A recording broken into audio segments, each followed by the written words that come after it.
I'm making this video as an accompaniment to the online BAD on the 9th of December. I want to look more deeply into the front construction of the whippet, which I think is often misunderstood and is essential for understanding the make of them. So firstly, we're going to start with the front angulation.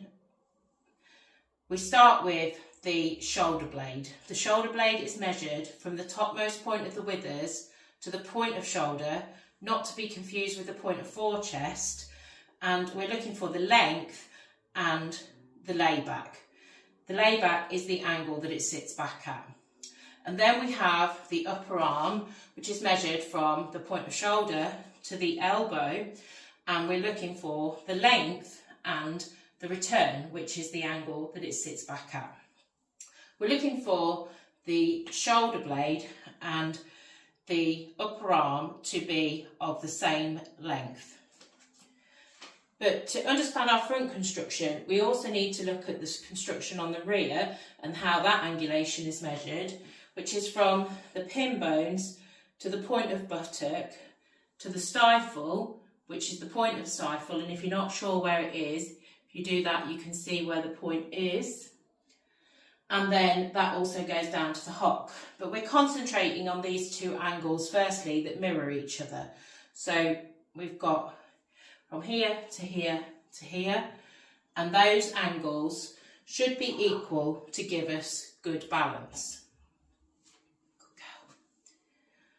So back to the front, there is the line in the standard that says the withers should fall in line with the elbow, and that can be a little bit misleading because we can have that with less angulation or more angulation.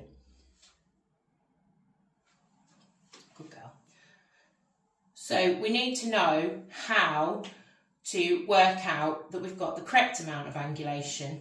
Now, we don't deal with numbers too much within our whippets. We don't put a number on angles and ratios, and I think that's quite good because as long as your whippet is balanced with the rear, you can have a little bit more angulation or a little bit less, but it has to match the rear angulation.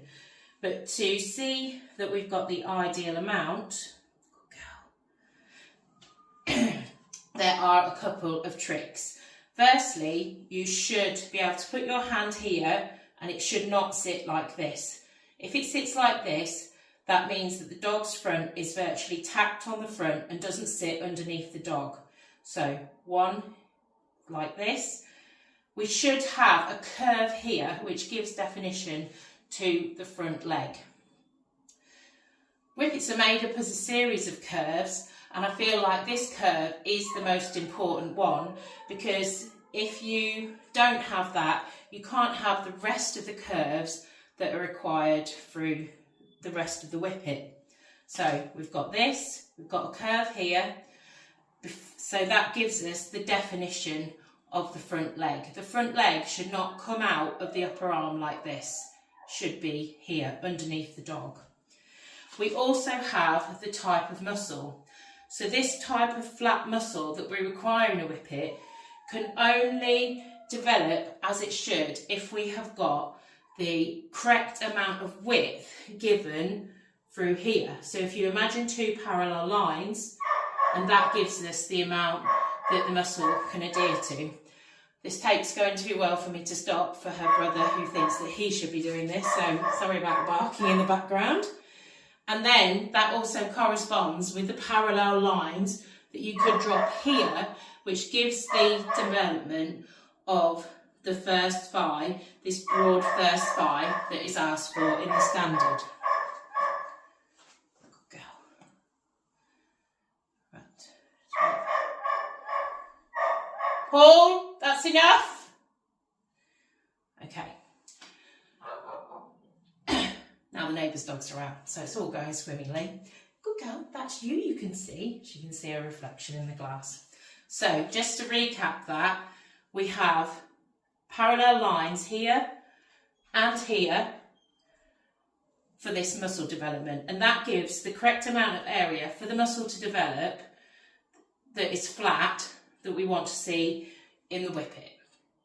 If the muscle doesn't seem to relate to the angulation, it can be because the dog doesn't have the exercise it should, or has exercise in the incorrect way.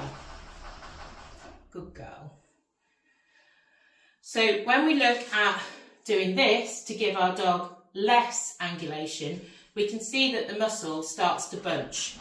And when we do this to give them more, the muscle starts to bulk. And that's because there's either too little or too much area for the muscle to adhere to. Good girl. You're being so good. Yes. The next thing that we're going to look at is, don't lose track now, is the line in the standard about the infill. And it's really important that we have everything in moderation on the whippet, but also the infill starts here, the underline starts here, and if we have an overfilled front, it comes down lower and it doesn't give us this beautiful curve to the underline. So it's really important we have the depth down to the elbow, and we can see the underline starting here, coming back and going up. We also have this line in the standard about the front being straight and upright. So we should see the front being straight from the front view, and we don't want to confuse it with thinking that the front angulation should be straight.